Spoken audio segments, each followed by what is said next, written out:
Sveiks, Jāni! Sveiks. Mēs atrodamies Nurmuižu baznīcā, kur ir būvēta 16. gadsimta beigās. Un šeit ir interjers no 17. gadsimta, baroka kogriezumi. Un arī šīs baznīcas vēsture ir ļoti cieši saistīta ar baltvācu mužnieku dzimtu, Firsku dzimtu. Un šī ir vieta, kur cilvēki jau 400 gadus nāk, lūdz Dievu, muzicē. Un arī tev šajā pavasarī bija iespēja šeit būt. Un šodien tev var apsveikt. Šodien ir diena, kad iznāk tavs albums. Svētki. Jā, Jānis Roņis Yggdrasil. Un šī vinila plata tika ierakstīta šeit, šķiet vasaras sākumā. Jūnijā. Jā. Un varbūt kā tu nonāci līdz šim ierakstam? Droši vien jāsaka paldies Marekam. Tas jau laikam 4 gadus atpakaļ, 16. gadā, mēs ar klātbūtni nospēlējām vinila dienās dzīvo koncertu, ka man bija pirmā pieredze ierakstīties Lentā. Un bija Maijas Toms Rudzīns ierakstīja, un tad mēs laikam bijām otrie, ja es pareizi atceros. Un tad tā Lenta tur stāvēja, marinējās kaut kādu gadu, un mēs tā kā štukojām, domājam, laidīsim to kā albumu vai nē, bet kaut kā tehniski laikam tā skaņa kā varbūt netika ierakstīta tik labi. Lai tas kaut kā ilgtermiņā palika kā vērtīgs ieraksts. Mūzika forši, bet kaut kā tā skaņa nebija tik labi. Un tad gāja laiks un atkal satikāmies Jersikas mazajā mīļajā studijā. Un tad Mareks lika visādas ierakstus, kas jauns, ko mēs tagad Big Bands ir tāds ieraksts. Un tad uzlika vienkārši to Ilzas Bertrānas Kodeks Fēnzi, to klavisimbols ierakstu. Un man tas tajā brīdī kaut kā likās tik svaigi.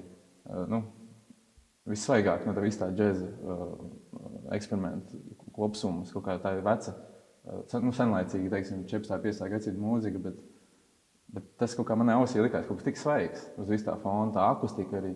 Un tad arī, man liekas, Mareks pamet ideju, ka varētu vienkārši taisīt solo ierakstu. Mēs tā kā spriedām varētu ar ansambli vai trio vai kvartetu vai kaut kā tam līdzīgi, bet kaut kā vienmēr gribējies arī ierakstīt tieši solo plati, kurā es varu piedāvāt visas tās krāsas, to krāsu paleti, cik vien dažādu es varu, kas dzīves laikā kāda ir uzkrāta, vai ne?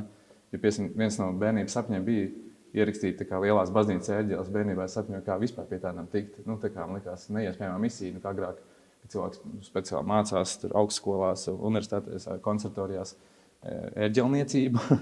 Man likās, vai kad tu ej uz baznīcu lūgt Dievu, piemēram, un tad dievkalpojumā skan ērģeles.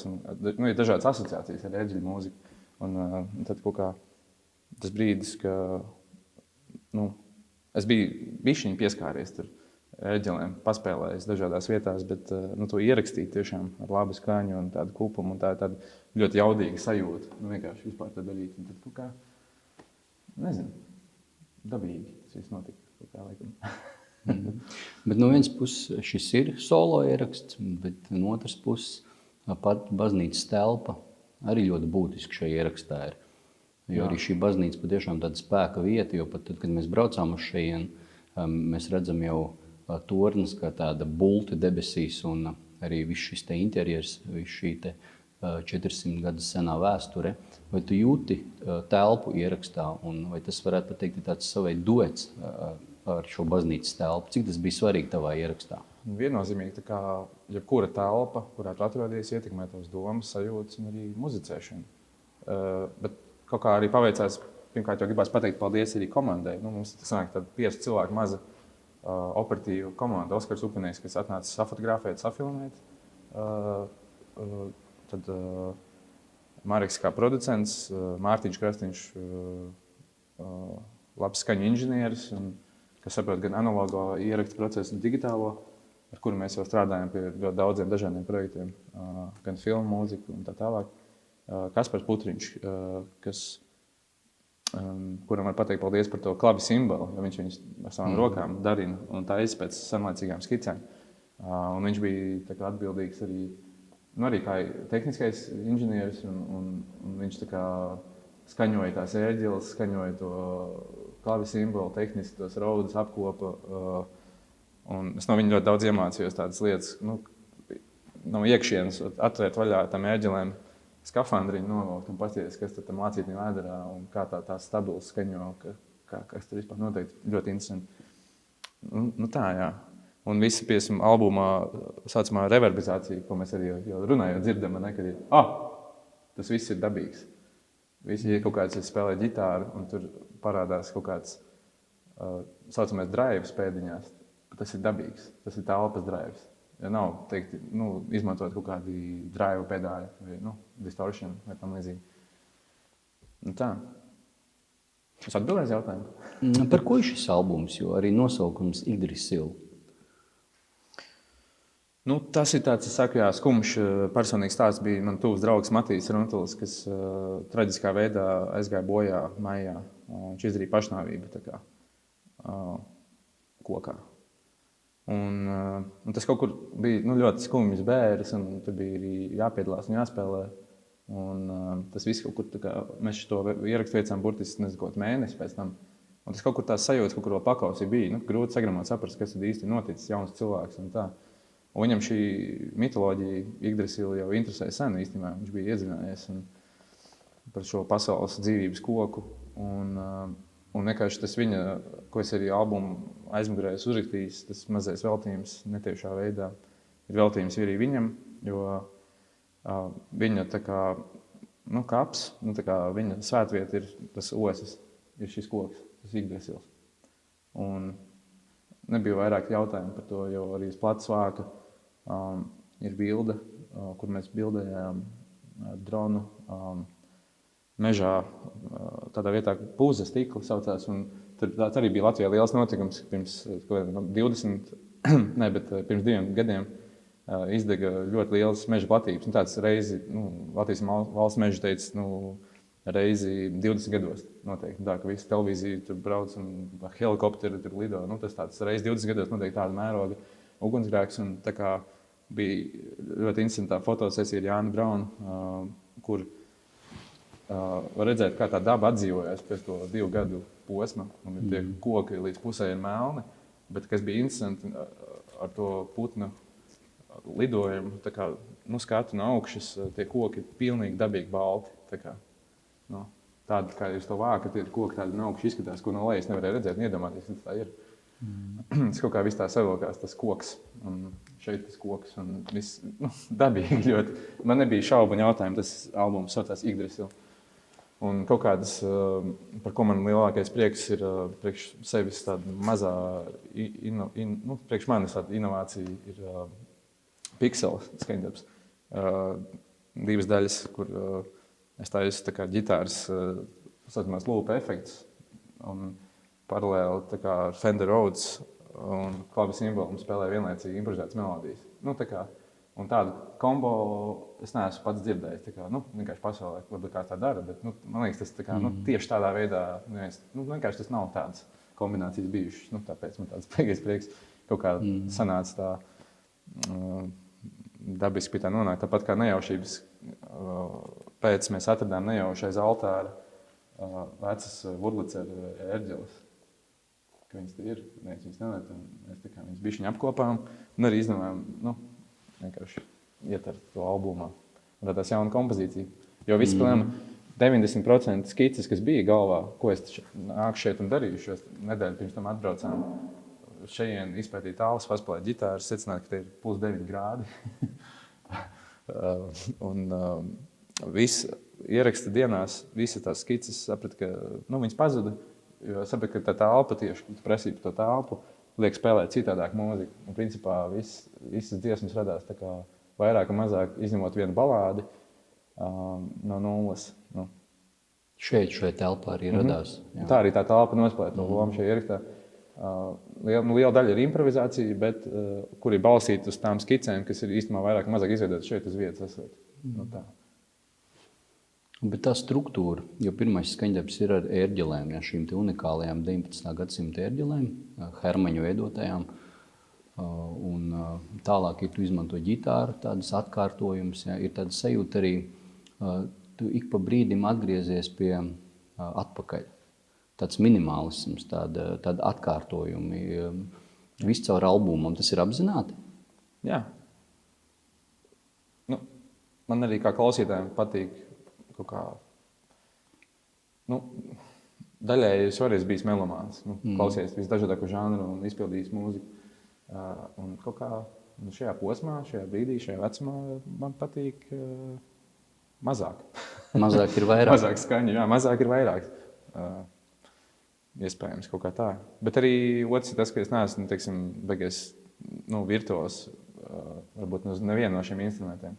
Un es drīzāk strādātu ar kompozicionālu pieeju un skaņu. Tā kā labu skaņas kvalitāti un kā frekvences savā starpā kaut kā patīkami salīmētos kopā.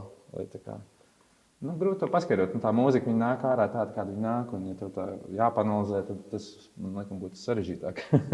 Izanalizēt savu radītu mūziku, es nezinu. Jo varbūt arī neviena radīta mūzika mums pašiem nepieder kā māksliniekiem, iespējams. Kā teica Frenks Zappa, tev ar mīšu izteiciens. Runāt par mūziku ir tāpat kā dejot arhitektūru. Jā. Bet mums ir jārunā. Jā. Vai tev ir svarīgi meklēt, iet dziļumā vienā žanrā? Jo pastāv divi veidi, kā muzicēt. Iet vienā žanrā dziļāk, meklēt to kodolu, vai iet tā panorāmiski, izmantot dažādus žanrus un meklēt šo savu skaņu dažādās izteiksmes formās. Kurš ir tavs ceļš?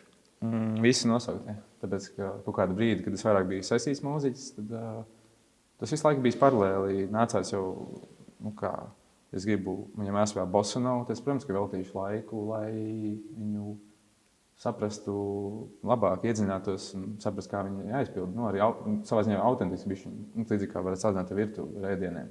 Tā ir kaut kāda Āzijas virtuves, kaut kāda recepti, jo viņu tev nav varbūt izpratnes primāri par to, kā latvietiem, ne? Bet iedziļinies, saprot, tā un tā, kāpēc viņi dara tā un tā. Tu tā kā izdari tā, kā viņi dara to tur. Un līdzīgi ar mūzikas stiliem, ja spēlē funku, tad es klausos funku. Tas jau īstenībā nāk no tā, ka jo vairāk tu klausies dažādu, teiksim, arī viena stila žanra mūziku, tad tas kaut kur paliek tavā uztverē, apziņā, pirkstos, sirdī un visur.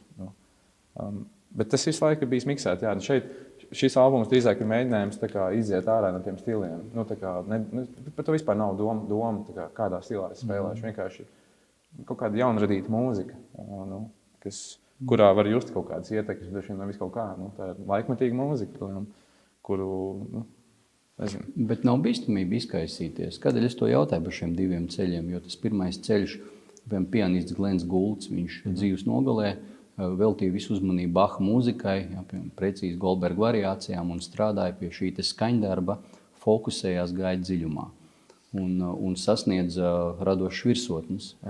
Un tas nebija garlaicīgi. Un tad šis otrs ceļš, šī bīstamība varbūt izkaisīties, jo funks, džess, eksperimentālā mūzika, improvizācija, akadēmiskā mūzika, šī varbūt mētāšanās pa stiliem noved pie tādas paviršības. Tur nav tāds plāns ledus tajā. Man liekas, nē, es neredzu neko vispār bīstam tur, bet es laikam tas tāds pēc katram citādāks raksturs cilvēkam. Man nekad laikam dzīvē nav interesējis. Tieši specifiski tā kā Mocarts arī veltīja savus dzīves gadus, varbūt studēja tikai Baha mūziku. Izstudēt to līdz galam. Man vairāk interesējas meklēt jaunas skaņas, priekš sevis un priekš klausītāju, ko es neesmu dzirdējis ne no viena cita. Tas ir priekš manis grūtāk atrast, iet to savu ceļu, lai atrastu skaņas veidols, kas ir priekš manis svaigi un inovatīvi un nedzirdēti. Un tas arī nav viegli. Un tas varbūt ir bīstami. Jo savā ziņā, ja tu izpildi, kā Glenn Gould variantā, protams, tas interprets ir ģeniāls, bet es zinu, ka man nepietiek šīm pacietības un laika un nav interesi dabīgas to darīt. Iet tajā zonā drīzāk radīt kaut ko pasaulē, dot kaut kādu pienesumu no nulles izēja punkta, atgriezties, mēģināt izdzēst dažreiz savas zināšanas ārā. Teiksim, ja tu studējies glezniecību 30 gadus, tad varbūt ir iet laiks un cilvēks grib aizmirst visas savas tehnikas zināšanas. Viņš varbūt vēlas zīmēt kā bērns atkal. Un līdzīgi arī mūzikā. Es kaut kā laiku pa laikam profesionāli trenējies un mēģinās būt tehniski tur labāks un tam līdzīgi, bet vienā brīdī gribās to visu aizmirst un Bet vai var aizmirst, jo tas brīdis, jā, arī Mails Deivis studijā saviem mūziķiem lūdza saplēst visas notis, ko viņš iepriekš ir devis, un spēlēt it kā viņi to mūziku nezinātu. Bet tomēr aizmugurē jau paliek tā doma, ka viņi jau ir vingrinājušies, viņi jau ir nonākuši līdz tam brīdim. Ja? Tas pats arī, piemēram, glezniecībā Picasso arī viņš spēra radikālus soļus, bet viņš teica, ka viņš aizmirst, bet vai viņš aizmirst. Bet kas ir tā mūzika, kas tev ir veidojusi, ja tu atceries savu bērnību, ka tu piefiksēji mūzikas skaņa, kā kaut ko fascinējošu, kaut ko tādu, ko tu gribi darīt, kam tu gribi sekot? Jā, tur es atkārtotos arī citās intervijās teicu, ka man pirmā profesionālā pieredze bija 3 gadu vecumā uz operas skatuves kā aktierim. Un tad loģiski, tad pirmās skaņas, ko es dzirdēju, bija opera mūzika.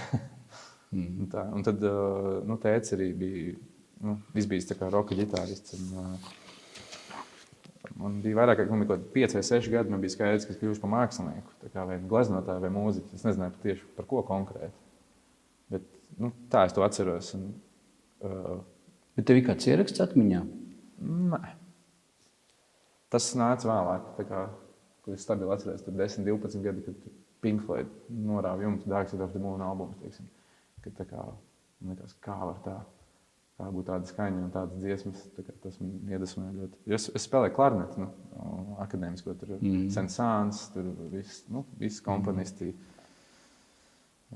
zināmie 20. un senāk gadsimts.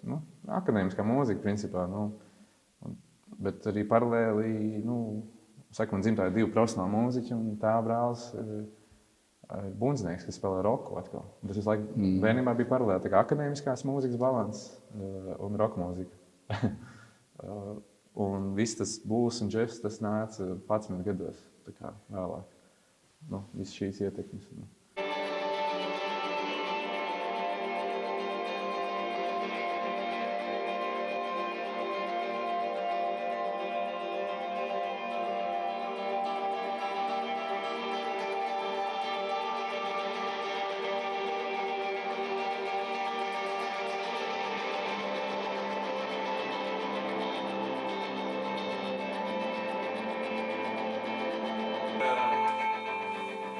Telpas mīķis nav, ja?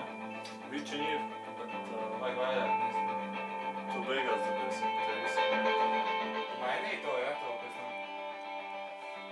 Neko daudz nemaini, Bet no Pink Floyd, ko tu paņēmi atmosfēras sajūtu, telpas izjūtu, kas tajā ierakstā ir tas ļoti kodolīgais vēstījums, it kā ļoti universāls. Arī vienkāršības. Un arī vienkārši, jā. Ļoti par vienkāršām lietām. Kas nav tik vienkārši. Kas nemaz nav tik Būt vienkārši. Tas ir tas mēģinājums, ja reiz tev ir tās zināšanas, noredzēt sevi tā, ka tu arī izstāstīt sarežģītu filozofisku domu 5-gadīgam bērnam, 3 vārdos, lai viņš saprastu. Un līdzīgi ir mūzika. Tas ir Roger Waters. Noredzēt sevi līdz tevi vienkārši, vai cik tu tajā brīdī vari. Es nezinu, vai šis albums ir vienkārši. Man nav nejausmas. Vēl šis albums ir jāklausās. Vēl ļoti grūti ir teikt, jo arī ar ierakstiem es esmu pamanījis, ka jāpaiet laikam. Ja? Kad ir tas, protams, pirmais iespējas, un pēc tam arī droši vien Pink Floyd, Dark Side of the Moon, katra paudze tajā atklāja kaut ko jaunu. Bet runājot par tavu ģitāras spēles manieru, es atceros, ka es pirmoreiz to dzirdēju gadus 10 atpakaļ. Jā, tāda atmosfēriska skaņa. Tu ļoti daudz uzmanību veltīji telpai. Tu tiešām spēlēji maz un radīji telpu atmosfēru. Un šobrīd man ir sajūta, ka tu kļūsti daudz, šī telpas sajūta pazūd. Tu vai nu ej sevi iekšā, vai es negribētu teikt klaustrofobiski, bet tomēr viņa paliek pat arī pēdējie skaņdarbi, ko es esmu dzirdējis, ir tāda autora mūzikā, tāda dziesminieka manierē.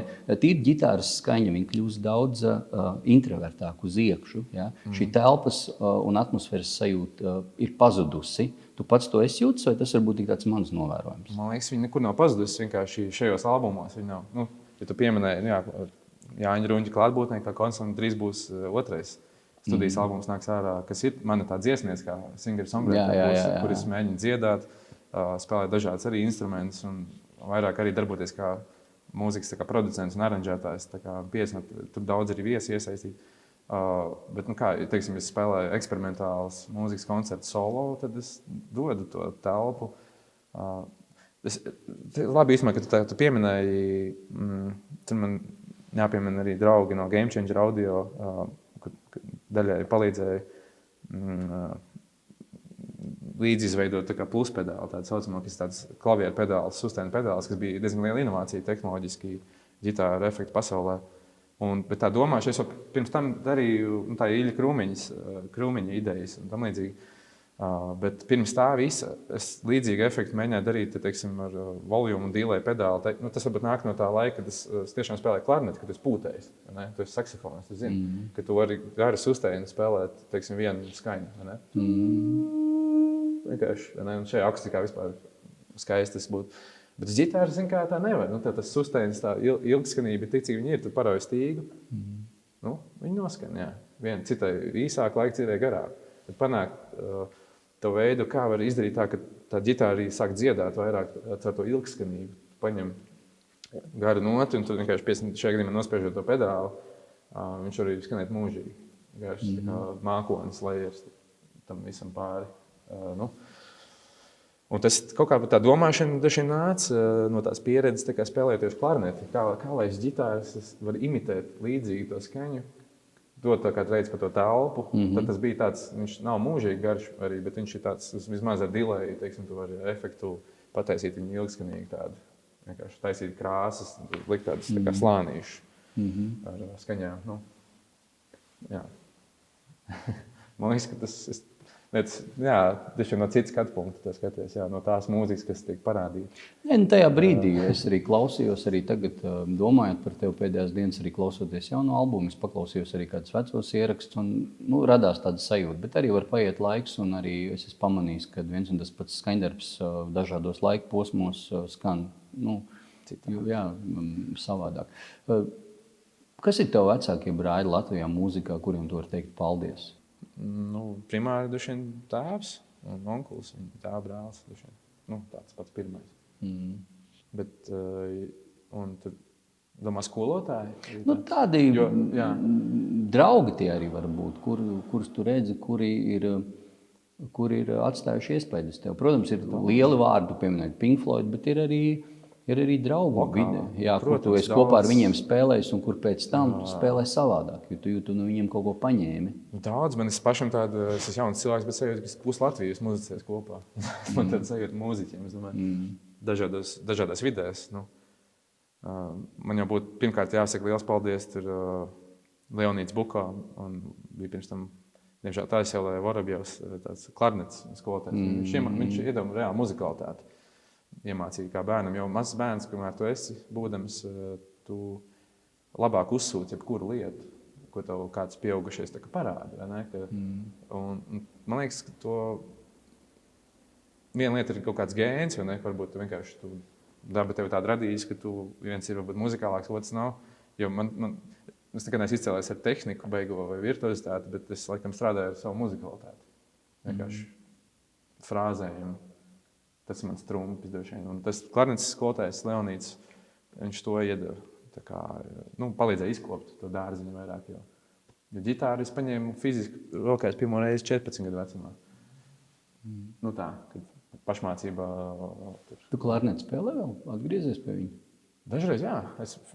Basklarneti ir kādos ierakstos 4. Jā. Denis Paškevičs iedeva arī aizņēmos, tāpēc, ka basklarneti savai vajadzību iegādāties tajā brīdī nav prioritāte. Bet man nav vairs, diemžēl, savu instrumentu, bet es dažreiz aizņemos filmu mūzikā, 2 filmu celiņos, es iespēlēju klarneti tajā ārpus prātas albumā, ir basklarneti iespēlēt. Šeit tad izvēl, ir kādos koncertos, tādā, teiksim, duo settingā ir izvēlēt vērā arī. Jā. Bet tā ikdienā, nē. Jā, man tā saspēle vēl tas sajauc ārpus laikus, ārpus prātus. Tur ir rindas skaņdarbā. Es liku sev ciest, es ļauju sev raudāt. Es spilgt izskan. Un kas tev mūzika ir? Tā ir dienas grāmata, tā ir tāda pašterapija, pašapliecināšanās. Visi 3 nosauktie. Godu vērts, kā tā ir sirdslieta, tas ir hobijs. Ja tu esi reiz saslims ar šo slimību, tad grūti izvesļoties labā nozīmē. Jo ir brīži dzīvē, kad ir bijis ļoti, ļoti daudz mūzikas, jāspēlē koncerti un jārada.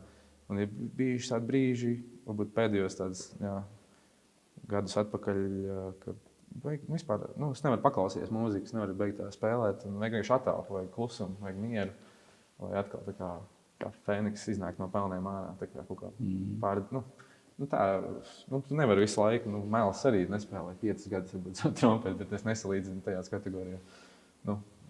Lai tu iegūtu pēc tam kaut kādu svaigumu un to mīlestību. Dažreiz, arī mums visiem māksliniekiem dažreiz tu mīli darīt to lietu, tas ir mana maize, bet vienā brīdī tu vari bišķiņ tā kā pagurt un tev vajag attālpu no tā, lai tu atkal pie jaunuma iemīlētu to, ko tu dari. Kad tev tas konekts ar instrumentu atkal ir tāds, mēs atkal varam būt viens organisms tikai citā līmenī. Bet Igdras Silva, kas tas ir? Pašterapija, dienas grāmatā, vairāk tev? Tad tā laikam būtu tā terapija vairāk. Jā, laikam. Nosaukt.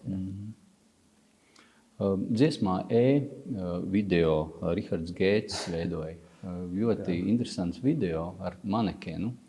Kurš sašķīda. Jā, kurš beigās sašķīda. Un tad sajūta, ka blakus manekens it kā dzīvs, bet tajā pašā laikā nedzīvs. Un tas uzjundīja tādas domas, ka bieži vien arī mēs it kā esam dzīvi, bet nedzīvi.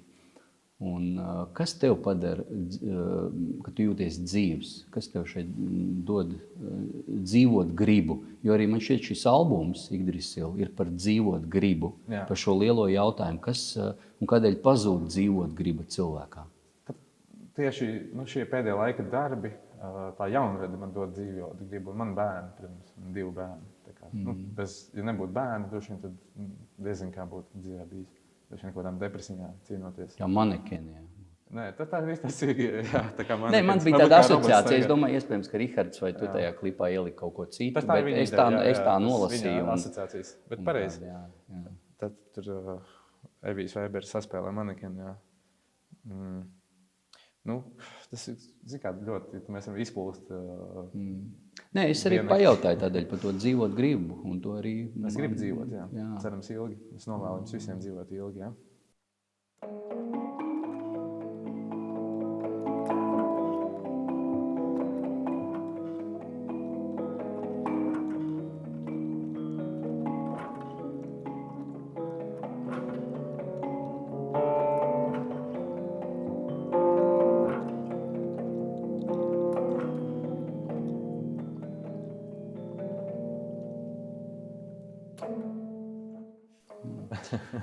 Arī vārdu spēles tev patīk, un tev patīk dzejnieks Ņurbulis. Tur ir kāda saistība? Tas ir viens no mīļākajiem, manuprāt, ģeniālākajiem latviešu dzejniekiem. Tāpēc, ka viņš tāds visu cieņu gan Ziedonim, Vācietiem, Melgāliem, visiem, kas ir lasīti, un arī jaunajiem dzejniekiem. Vienlaikus mums daudz spēlēja vispār ar dzejniekiem Latvijā, gan vecās jaunās paudzes, kad bija beigi pieredze improvizējot mūziku apakšā. Bet Ņurbulis bija tāds, tas jau bija saistībā ar grupu Marena, kas man bērnībā ļoti patika. Joprojām uzskatu par fantastisku grupu, Valta Pūcis, un tur man arī teica dziedāja. Jā, tā ir laba grupa. Tur viņš arī izmantoja ļoti daudz Ņurbuļu tekstus, un tad es kaut kā atkal jau pieaugušākā vecumā atdūros pret šo mūziku, un es tā kā sāku lasīt to dzeju. Un sapratu, ka viņi ir tik unikāli. Viņi ir reizē vienkārši, kad jebkurš cilvēks var saprast, arī bērns. Viņš rakstīja arī bērnu dzeju, bet reizē viņš izveidoja jaunu vārdus. Viņš arī, līdzīgi kā Rainis, arī izveidot kaut kādus jaunu vārdus. Tie jau ir iegājušies tā kā sabiedrībā. Arī Ņurbulim mēs varam pateikt par oliņu, boliņu, un čimpiņu, rimpiņu, un īsļaužu, un garļaužu, un ietrimpelēt, un visādi vārdi saudabīgi. Viņš bija ļoti unikāls ar to savu personību. Tāds tiešām tā kā teica, tā kā tāds mazs piedzēries dieviņš staigāja apkārt. Man žēl, ka es varbūt viņu nesatiku. Bet, Zini, kur tu viņu var satikt? Sieva viņam dzīve, Sarmīta. Klipā, Olgas Reidskas klipā Apvīja rokas. Jā. Tas, manuprāt, ir viens no visu laiku labākajiem latviešu videoklipiem. Jā, un es viņu šad un tad skatos atkal un atkal. Un tur viss man patīk. Es piekrītu. Jā, un tur mēs satiekamies ar Ņurbuli un ar visu šo... Un tas ir baigais retums, jo no viņa foto un video liecības ļoti maz. Un arī, Jā, bet šīs spēles ar jā. Indričs Veitners arī džeza mīlis, viņu pazina. Viņa vecāki bija draugi, viņi brauc ciemos kā bērns pie Ņurbulīša. Tāds fakts vēl. Šīs spēles valoda, kas tev ir svarīgāk? Teksts vai mūzika? Jo arī tu saki tagad dziesminieku žanrā. Es saprotu, ka tas ir tāds arī ļoti... Vainu izvēlēs. Jā, tas nav vainu, bet tomēr ir vai bumbies vai alkohols. Jā, vai griķi vai zirņi. Griķi vai zirņi, jā. Bet tomēr teksts vai skaņa, vai teksts ietekmē skaņu un skaņa ietekmē tekstu. Drīzāk man tas interesē. Nevis izvēle vainu, bet kā tu jūti šo miedarbību starp vārdiem un skaņu, un vārdiem. Savā pieredzē. Kā tu uz to paskaties, jo arī tu paņem priekšā vai pats sadzīvo dzejolu, kā Ņurbuls teikt, es gribēju teikt kā viņš teica? Dzejola. Tā ir dzejola, jā. Tad vārdi arī ir ritms. Kā tu pasties mūziku, arī izteikts vārds arī ir ritms. Viņš pulsē konkrētā vibrācijā, frekvencēs. Tas tur filozofē par to stundām, bet primāri duši svarīgāk priekš manis ir skaņa, jo arī vārds ir skaņa, bet par to jau strīdās vista vai ola, un līdzīgi arī ir vārdi un skaņa.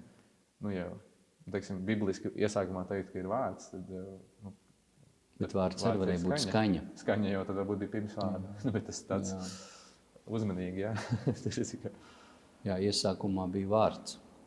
Tu uzdod man ļoti tādas eksistenciāli plašas filozofijas jautājumus, kuriem, es nevaru divos vārdos. Bet tavs albums ir tāds? Bet var no dažādām pozīcijām apstīties to, jo man patīk par to domāt. Ja tā būtu tā kā monēta, iedomāties, kā es saku, kā monētai ir divas puses, bet es saku, kā ir arī maliņa, vai ne? Ir šī tie gravējums, vai ne? Ir arī cilvēciskā enerģija, kas viņai pieskārusies gadsimtiem ejot, vai ne? Tā kā, tas arī ir metāls. Konkrētā agregāta stāvoklī. Un ja tu uzdodot šos jautājumus, viņi ir, man ļoti patīk, bet viņiem varētu runāt stundām ilgi, dienām ilgi, gadiem ilgi. Un katru reizi to atbildi varētu dot arī citādāk, vai ne, laikam ejot arī loģiski. Tad vēl kāds. Es jau tev teicu, ka es pirmo reizi tev pamanīju, nevis klausoties mūziku, bet izlasot Jāņa Ruņģa klātbūtne. Man šis vārds, tas bija 10, 12 gadus atpakaļ uz kādas afišas. 8, man liekas. Jā, vārds klātbūtne. Un tāds patiesas stāsts, kāds jauns cilvēks aizgāja pie sirmu pareizticīgo priesteru, un viņam jautāja, kur ir Dievs, kur viņš mīt. Kur? Jā. Kur viņš ir? Un priesteris viņam atbildēja, ka uz šo jautājumu nav atbildi. Viņi ir jāmeklē tev pašam. Viņš ir visur. Jā, Cits teiks, ka viņi nav. Jā, un viņš tikai viņam teica, izdara tā. Tad, kad beigsies dievkalpojums un ka būs dievnamā klusums, tad pasēdi kādu laiku klusumā, kur nav ne mācītājs, ne mūzika, pasēdi. Un šis jaunais cilvēks to darīja. Un tad pagāja kāds laiks, viņš aizgāja pie šī priestera atpakaļ un teica, ka viņš nezina, kas tas ir, bet viņš sajūta klātbūtni. Jā, klātbūtni, kaut kādu klātbūtni. Kas tev ir klātbūtne? Jo Jāņa Ruņģa klātbūtne. Es sākšu ar vienkāršāku paskaidrojumu. Tas, man liekas, 11. vai 12. gadā 2000 ar Jāni Rubiku un Ivaru Arģiņānu mēs vienkārši paspēlējām Domkoru skolā. Radās, kas tagad jau saucās klātbūtne, dziesma, kas ir albumā. Un dzīves koncertos daudz spēlēt. Un mēs ar Ivaru kaut kā gājām pēc tā mēģinājām, mums baigi patikās tā muzicēšana. Un mēs reāli mēģinājām tajā brīdī spēlēt kā amatieri. Underground, saucamie mūziķi ar savām tā brīžu kaut kādām prasmēm un zināšanām. Un secinājām, ka tas bija grūti. Iespējams spēlēt neritmiski, tā kā kopā to darīt, tā kā peldēt ritmā, bet tā kopā to darot. Un tad mēs ģenerējām idejas, vienkārši nosaukumu. Tā kā šim tā, it kā solo projektam, es nezinu, kā to definēt. Bija idejas par ābeci, un tad kaut kā man liekas, ka Ivaras izmet to vārdu vienkārši klātbūtni. Tas sākās ļoti vienkārši tā. Un man uzreiz tā kā tā, jā, šitas klātbūtne, jā. Bet tad tikai pēc tam es nezinu, vairāk iedzinājos vispār vārdā, un tu tam var piešķirt jebkādu nozīmi. Jā, tur ir dažādas nozīmes. Būtne ir klāt, tu esi klāt, es esmu klāt. tā ir tava klātbūtne. Tā ir Nu, mana arī šī saruna ir mūsu klātbūtne. Viņa jau nebūtu bez mūsu klātbūtnes. Ir baznīcas klātbūtne. Kā klātbūtne Idrisilā ir albumā? Ja tev pašam sajūt, ka tu šo ierakstu tagad klausies un par viņu domā? Nu, tur ir mūsu mazās komandas klātbūtne. Tur ir, tur, ko es arī džekiem tajā brīdī neteicu, bet tur ir Matīsa klātbūtne arī, tā drauga klātbūtne. Jūtami. Un arī temperatūras klātbūtne, gribētu piebilst, jo mēs 3 dienas šeit rakstījāmies no rīta līdz vakaram un bija tāda nemainīga plus 12 grādi. Nu, šobrīd šeit ir plus 8. 10, ne? Plus 10. Jā, plus 10. Kas īstenībā skatītājiem būtu jāzina. Jo... Jā, plus 10 grādi. Ja pazust laiks un telpa. Kas tu būtu? Nē. Jautājums, vai matērija eksistē bez laika? Kādu mākslinieku tu gribētu ieraudzīt? Ja pazust laiks un telpa tikai minūti. Ko tu šeit dievnamā? Vai... Bahu. Īstenībā pirmais, kas nāk prātā. Bahu. Interesanti, ne? Jā. Jo viņš jau ir, man liekas, definējis Tom baznīcā mūziku 500 liecina. gadus uz priekšu. Kā mēs domājam, vismaz tādā Eiropas kontekstā, harmoniski. Es tur saklausu gan rock mūziku, gan džez mūziku, akadēmisko mūziku, visu kaut kādus elementus. Un tas būtu tāds, droši vien, tādā lauku baznīcā paklausies, kā varbūt Bachs tiešām tad improvizēja un spēlē tās ērģeles. Viņš ļoti daudz improvizēja mūziku, un tas, kas mūsdienās akadēmiskā vidē bišķiņ varbūt pazūd. Bērniem mācoties, studējot tās lietas, ko dara džezmiņi un citi žāni arī. Bahu tu gribētu redzēt? Viņš būtu jānosauc viens no visiem. Tad es domāju, ka Bahu, jā. Es domāju, ka daudz varētu piekrist. Viņš ir tāds kā mūzikas krustēvs, man liekas. Kas ir bijis tāds ietekmīgākais cilvēks, teiksim, 1000 gadu nogriezienī mūzikā? Man liekas, ka Johans Sebastians Bachs. Redz, baznīca arī mēs nonākam līdz Baham. Sigvards Kļau šeit vienreiz teica, ka viņam liekas, ka visi komponisti bija cilvēki, izņemot Bahu. Kas bija Bahs? Jā, viņš arī bija cilvēks, Jā. man liekas. Jānis, Es esmu pārliecināts. Jā. Jānis apsveic ar jaunu albumu, Paldies. lai albums atrod savu klausītāju. Un cik es saprotu, arī šogad tev vēl ir kāds projekts, kas drīz iznāks. Jā, albums Dzīvojumi. Jā. Un lieliska ziņa, lielā Kristika nominācija filmē Klātbūtne, starp citu, Armanda Zača un Lindas režisēta, par ko liels prieks, drīz būs pirmizrāde, 14. novembrī. Un 7. novembrī koncerts Igdesilam, plātas atvēršanas svētki, darbnīcā, pretī Strīdskavīlē. Lai labs ceļvējš. Un paldies par šo sarunu. Jā.